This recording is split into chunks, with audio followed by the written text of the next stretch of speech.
ഇന്ന് തന്നെ ഡൗൺലോഡ് ചെയ്യൂ. കാണൂ നിങ്ങളുടെ ഫേവറേറ്റ് ഷോസ്.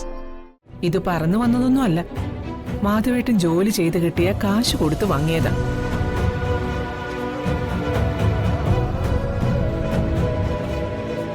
ആണോ അച്ഛാ?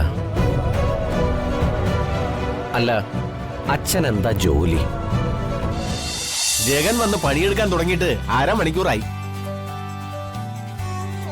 അർജന്റ് പണിയുണ്ടെങ്കിൽ ജഗൻ അതിരാവിലെ തന്നെ വരും. വളരെ വൈകിയേ പണി നിർത്താറുള്ളൂ. കാലവും സമയവും ഒന്നും നോക്കാറില്ല.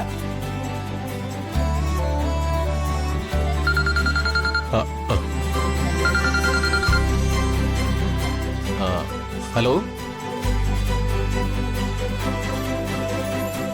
ജഗൻ ഉച്ചയൂടും കഴിഞ്ഞ് വിശ്രമം പോലും ഇല്ലാതെ പണി തുടങ്ങിക്കഴിഞ്ഞു.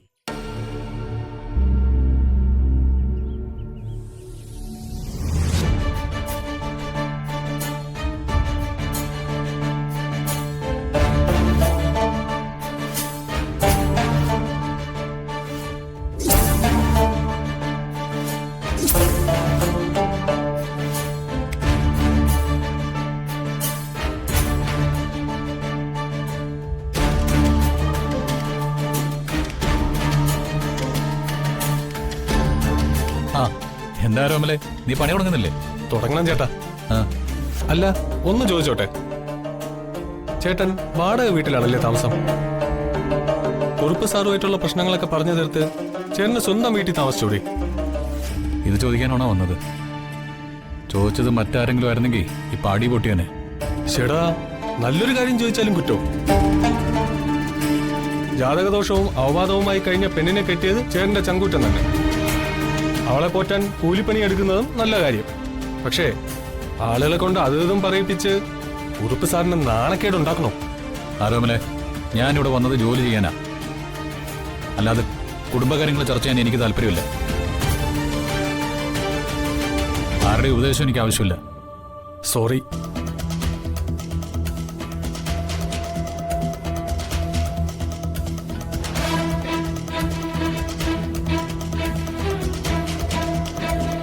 ജഗൻ, എന്താ സാർ? ഒന്നിങ്ങി വന്നേ.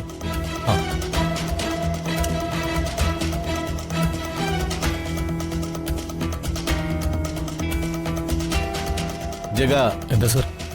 പറയുന്നത് കൊണ്ടൊന്നും തോന്നരുത്. പണിയെടുത്തതൊക്കെ മതി. നിങ്ങൾക്കിനി ഇവിടെ പണിയില്ല. അല്ല സാർ, എന്താ പറയുന്നേ? എനിക്കിവിടെ പണിയില്ലെന്നോ? എന്താ കാര്യം സാർ? അല്ല, പണിയിൽ എന്ത് വീഴ്ച ഞാൻ വരുത്തിയത്?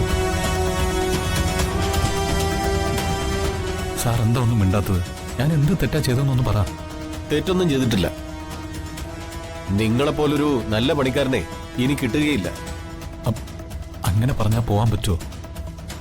തീർക്കാൻ ഇനിയും പണികൾ എത്രയോ ബാക്കി കിടക്കുന്നു. അതൊക്കെ ഞാൻ നോക്കിക്കോളാം. ജഗൻ ഇനി ഒരു പണിയും ചെയ്യണ്ട.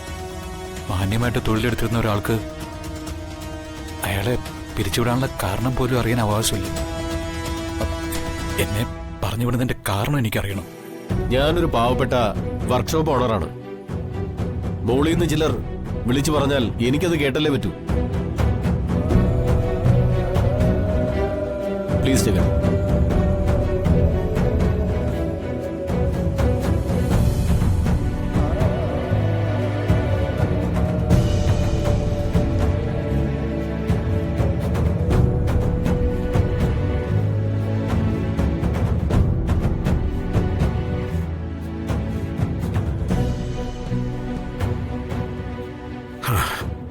എന്താ മാധവേട്ട എന്നോട് രഹസ്യമായിട്ട് പറയാനുള്ളത്? പിള്ളേരെന്ത് വിചാരിച്ചു കാണും? ഓ, അവരെന്ത് വിചാരിക്കാനാ?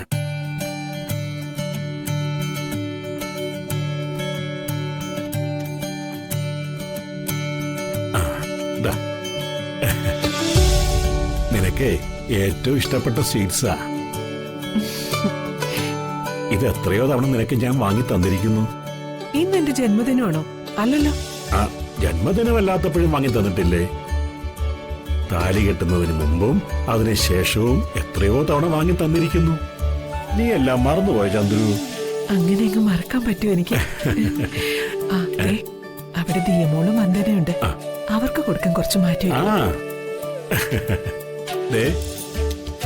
ദാ, എന്നും എന്റെ ചന്ദ്രുവിന് എനിക്ക് ലഡു വാങ്ങി തരണമെന്നുണ്ട്.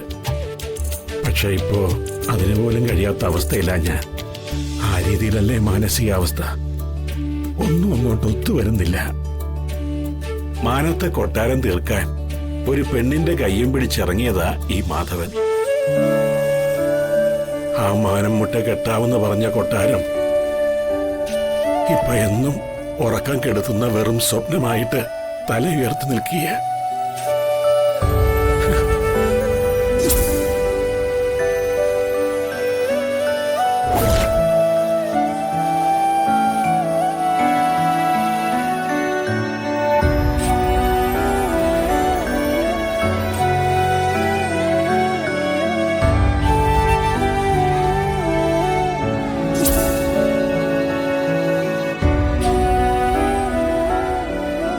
മാധവേട്ട, ചന്ദ്രു, ഞാനൊന്ന് ചോദിച്ചോട്ടെ,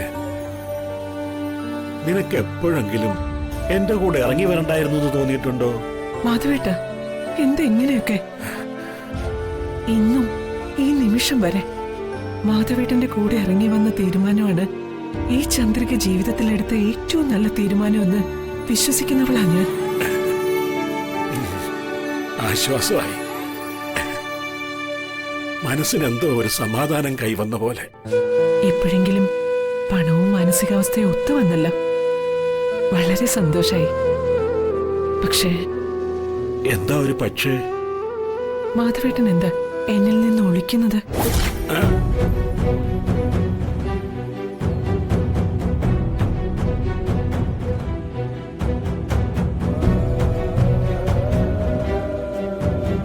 അച്ഛാ, അമ്മേ, എല്ലാവരും ഒന്ന് വന്നേ. എനിക്ക് എല്ലാവരോടുമായിട്ട് ഒരു കാര്യം പറയാനുണ്ട്.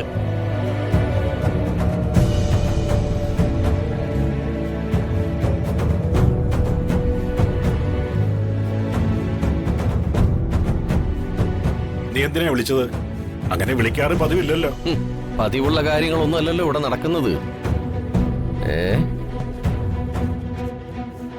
ലഡു എവിടുന്നത്? അതറിയാനാണ് വിളിച്ചത്. ഇത് പറന്നു വന്നതൊന്നും അല്ല. മാധവേട്ടൻ ജോലി ചെയ്ത് കിട്ടിയ കാശ് കൊടുത്ത് വാങ്ങിയതാ.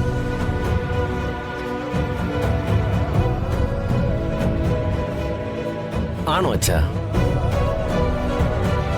അല്ല, അച്ഛൻ എന്താ ജോലി? എവിടെയാണ് ജോലി? ജോലി ചെയ്ത വകയില് ഇന്ന് എത്ര കൂലി കിട്ടി?